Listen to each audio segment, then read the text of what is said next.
Thank you, everyone, for joining our next episode of Agents of AI. I'm your host, Peter Stubbe. I represent Capto as our community founder and community leader, and am excited to be the host of what we think is a super fun and interesting format where we anonymize our featured guests.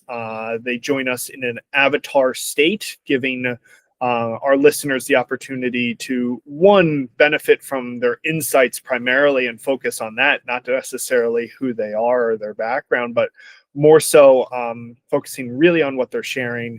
And then two, a fun guessing game for everybody that's listening along. So we try to feature leaders in the AI ecosystem. These are people that are frequent content creators or practitioners, and people we really feel deserve more of the spotlight. So with that said, I'm going to keep my introduction brief and short, and I'm going to hand things over to our Wizard of Education. Wizard of Education, if you wouldn't mind sharing a little bit more about who you are, your background and career. But again, a reminder, please don't share your name or current company, and we'll reveal yourself at the end. Go ahead.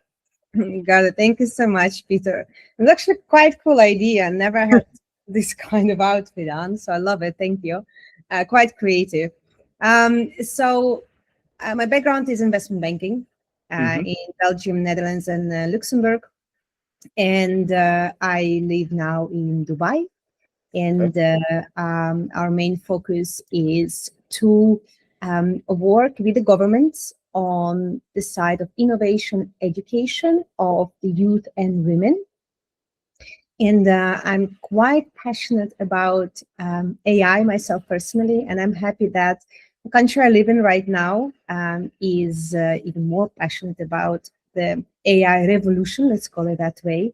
So we feel a lot of support when it comes to initiatives we launch on the governmental scale. On the other side, I'm quite passionate about travel myself. Didn't do much last year, but hope this year would be better. I'm a mom of two, and I really focus on financial literacy. So when it comes to education, entrepreneurship and financial literacy is what drives me. Excellent. And maybe if you can then just dig a little bit deeper about this career of, initiating in investment banking and then transitioning to an educational and financial literacy role. I think that's can be really inspiring for people that might be in a current investment banking seat but are looking to make a pivot to something else that maybe I should say is a little bit more mission oriented. Yeah. For you, what was a driver for that decision, and what makes you so enthusiastic about your current role today? If you wouldn't mind sharing a little bit more. Yeah. Well, honestly, it was the financial crisis of 2008 that in a way put a lot of stress on investment bankers. And I remember when our bank was sold at that time to Crédit Agricole in Belgium, I just questioned myself, do I want to stay in the investment banking? And at the time, I remember I was standing in the elevator with my box, and my former CEO, Stefan, came in and he said, Julia, you know what? That's an amazing opportunity to try out to be an entrepreneur. You've been a great employee, but you're actually a born entrepreneur. And I never saw myself as somebody that would be self-employed. It's the idea by itself stressed me out. And as we were paid out, I think 9 months of salary, I had no choice than just to rethink my career. And I said, okay, let me use that time wisely. And I set up the company that worked between Belgium and Ukraine at that time, a consulting company. And immediately it was a great success. So it wasn't something I thought I would be doing. It was because of the financial crisis, pushed into that situation. And 2 years later, I realized that there are not enough women in entrepreneurship. So we launched the first female accelerator in Belgium.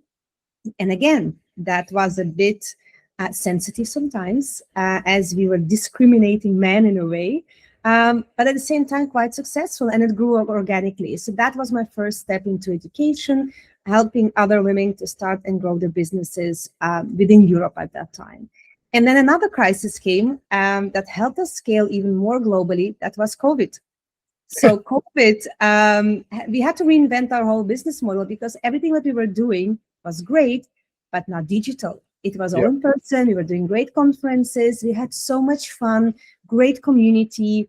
Actually, also great money. We were making much more than as an investment banker at that time. But then COVID happened and we weren't allowed to do anything else. And then Expo Dubai happened in 2020. I said, all right, let's check it out. And I ended up in Dubai and was lucky in a way to be introduced to the right people, build strong relationships, because this region is all about relationships. And the competition is crazy here in the UAE. So after working, I think, 4.5 years, we established the right trust and expanded our educational platform. We did acceleration programs, matchmaking between founders and investors, and this year focusing mainly on financial literacy, as we see globally there is a gap when it comes to money management, planning, and investing. Well, excellent. And I want to thank you for sharing such a detailed review of your, multiple crises that led you to where you're at today. And I think there's a lot of things that are inspiring about what you've shared. And we only have so much time together today, so I won't pigeonhole into all of them. But the thing that does stand out to me in this day and age as well, too, is that there's crisis, there's opportunity in crisis.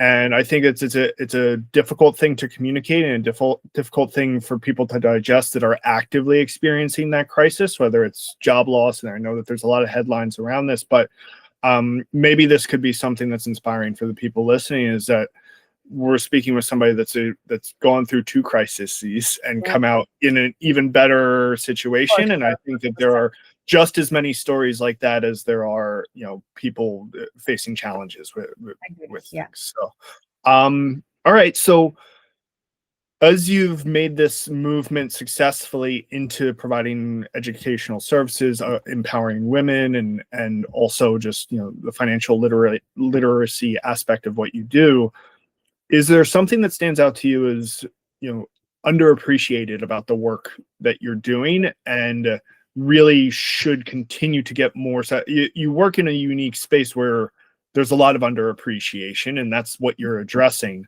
But is there a message that you'd like to bring forth in terms of like the thing that needs maybe the most work or the most visibility today? Yeah.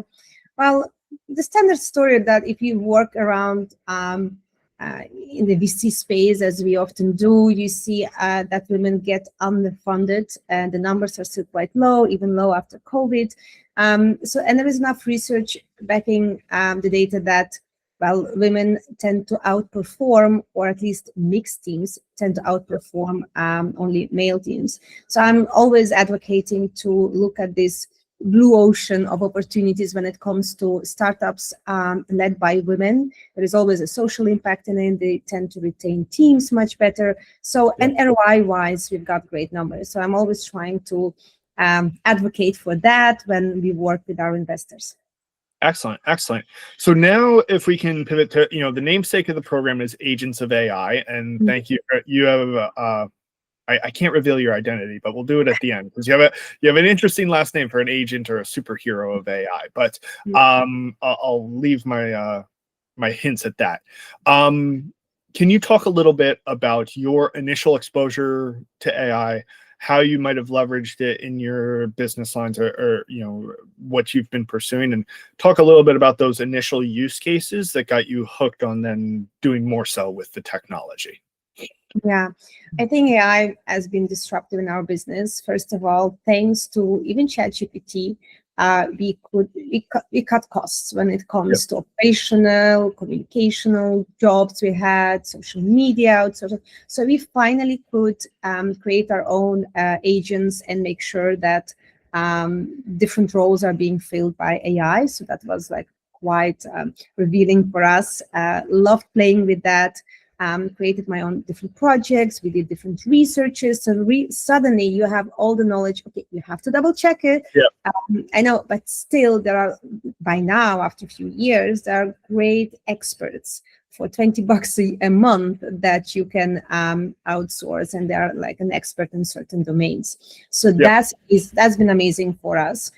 Also when it comes to languages, because we work in English, And as we are scaling in the GCC, Arabic becomes much more important. So we did different interviews where you could be simultaneously translated. Love that support as well. We've been at Qatar Economic Forum last year, and you could follow any interview in any language live. Love that.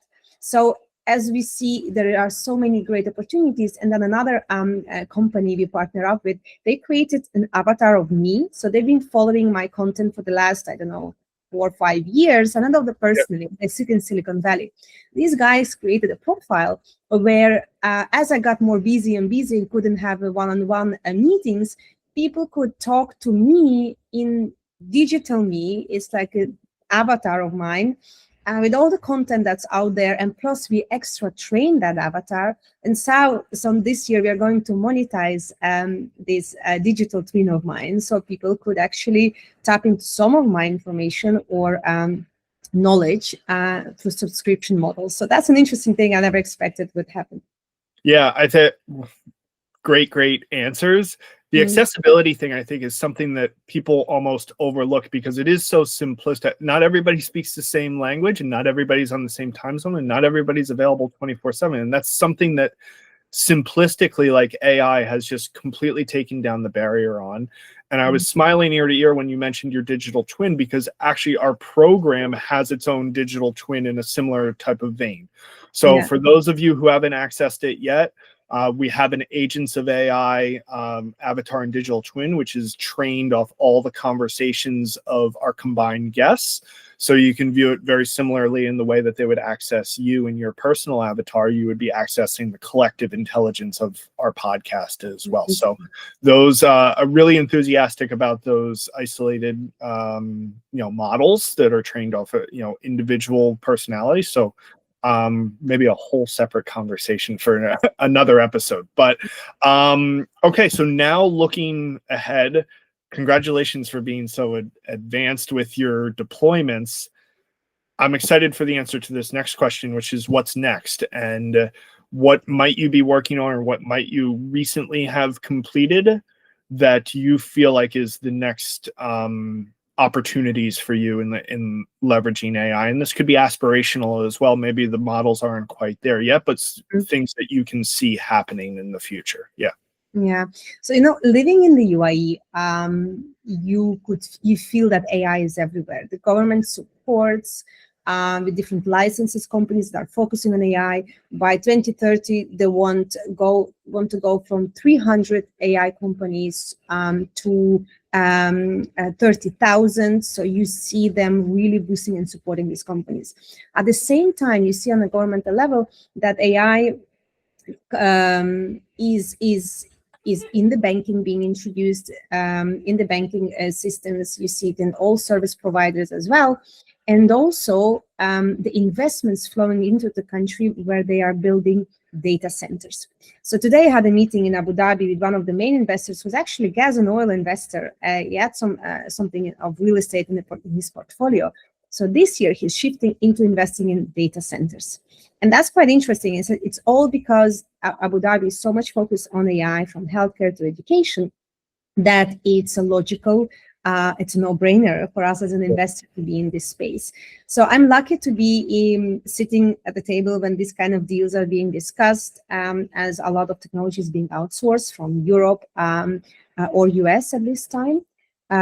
So for us, when it comes to education, so we are building an AI-driven app right now that will teach students, in this case, university students, how to use it mindfully, how to train it, how to access certain information. So we are working together with the Ministry of Economy on this project, and we'll probably connect to them.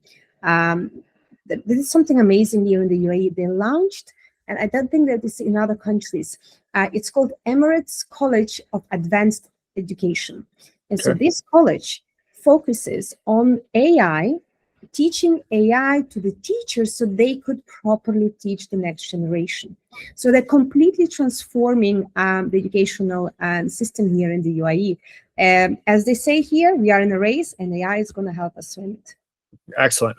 All right. Well, so much wisdom already shared, and I'm playing off your avatar as well a little bit, but one final question for you before we reveal your identity and get everybody to realize who's been sharing such great insights with us.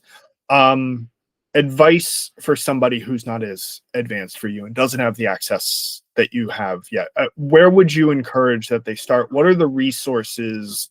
Obviously, you are working directly on a number of resources that can help people, but where should people pick up their pen, so to speak, and start writing with AI? Where should they go?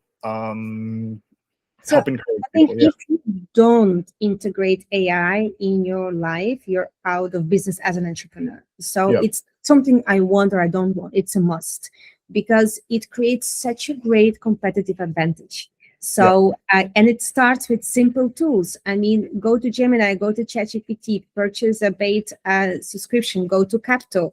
There are so many simple tools, and you can start creating your agents within these tools. So you don't have to, or you just Google that. I mean, we are using few third parties agents who are specifically trained on social media, on research, like, or in your case, guys, in finance, right? So you don't make it overcomplicated. And maybe a little thing that helped me as well, I would literally brainstorm with my coach. I would create a coach within ChatGPT, and I would just brainstorm on certain ideas, and you would be surprised how much wisdom comes out of it. And you can even train your agent to be much more critical, not too positive, challenging your thinking. So it's a great mentor and coach at the same time. So many applications, just start using it, and it will make your life so much easier. Very cool. And that's a really, really great point about AI as a self-teaching tool, in terms of like speaking to oneself and getting a sanity check, or like a check of, what am I thinking about this the right way that I should be? It's not all about asking a question to something that would be a third party or an outsider. It's oftentimes level setting with oneself. So great point. As we wrap up here, kind of a big reveal. We're going to remove your avatar, and the way that you do that, Wizard of Education, is go back to your settings where you initially selected it, and all you're going to do is just re-click it to remove it. And you did it so quickly. There you go. And we've made it a tradition that I don't say the name or the identity. That please introduce yourself, and thank you so much for joining the program. No, thank you for the time. So my name is Julia Stark. I'm the president of the European Women Association and a partner at Blue Water Capital Group. Yep. Well, thank you so much for joining our program. You really shared just an inspiring message for people that are looking to transition their careers out of their investment banking roles, or maybe even more their traditional corporate roles, into something unique and valuable for the future. So thank you for sharing that. Is there any final parting words you'd like to share with anybody in terms of ways to follow you, get in touch with you, learn about your different initiatives? Please feel free to go ahead. Yeah. Thank you, Peter. Well, I'm mainly active on LinkedIn. So if you go to LinkedIn, find me on under Julia Stark, and follow me there. And I wish everyone this year mainly to embrace AI. Don't see it as a competition. It will help you outperform everybody else. Thank you so much, Julia. And everybody go connect with Julia on LinkedIn and follow us. All right. Thank you.